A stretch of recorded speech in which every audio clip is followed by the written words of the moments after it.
ವಿಪಕ್ಷ ನಾಯಕ ಆರ್ ಅಶೋಕ್ ಅವರು ಮಾತನಾಡ್ತಿದ್ದಾರೆ, ನೋಡೋಣ. ಇವತ್ತು ಗೇಟು ಮುರಿದೋಗಿ ವರ್ಷ ಆಯಿತು. ನಾನು 3 ಬಾರಿ ಭೇಟಿ ಮಾಡಿದ್ದೀನಿ.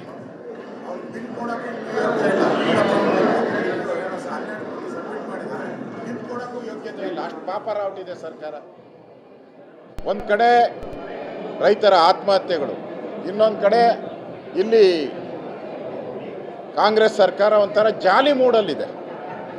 ನಾಟಿ ಕೋಳಿ ಎಲ್ಲಿ ಸಿಗ್ತೈತೆ, ಇಡ್ಲಿ ಸಾಂಬಾರು ಎಲ್ಲಿ ಸಿಗ್ತೈತೆ, ಬಿರಿಯಾನಿ ಎಲ್ಲಿ ಸಿಗ್ತೈತೆ, ಇದು ಸರ್ಕಾರನ? 3 ದಿನ 4 ದಿನ ನೀವು ಈ ಮಜಾ ಮಾಡೋದ್ರಲ್ಲೇ ಕಳೀತಾ ಇದ್ದೀರ. GST ಮೀಟಿಂಗ್ ಹೋಗಿ ಕೇಂದ್ರದಲ್ಲಿ ನಮ್ಮ ರಾಜ್ಯಕ್ಕೆ ಅನ್ಯಾಯ ಆಗಿದೆ, ಇಷ್ಟು ಹಣ ಬರಬೇಕು ಅಂತ ಹೇಳೋಕ್ಕೆ ಮುಖ್ಯಮಂತ್ರಿ ಕೈಲಿ ಇದುವರೆಗೂ ಆಗಿಲ್ಲ. ತಿಂಡಿ ತಿನ್ನಕ್ಕೆ ಮಾತ್ರ 4 ಗಂಟೆ ಕಳೀತಾರೆ. ಅಲ್ಲಿ ಪ್ರಧಾನಮಂತ್ರಿ ಮೀಟಿಂಗ್ಗೆ ಹೋಗೋಕ್ಕೆ ಇವ್ರಿಗೆ ಯೋಗ್ಯತೆ ಇಲ್ಲ. ಯಾವ ದೃಷ್ಟಿ ಇಟ್ಕೊಂಡು ಕೇಂದ್ರ ಸರ್ಕಾರದ ಮೇಲೆ ಆಪಾದನೆಯನ್ನು ಮಾಡ್ತಾ ಇದ್ದಾರೆ?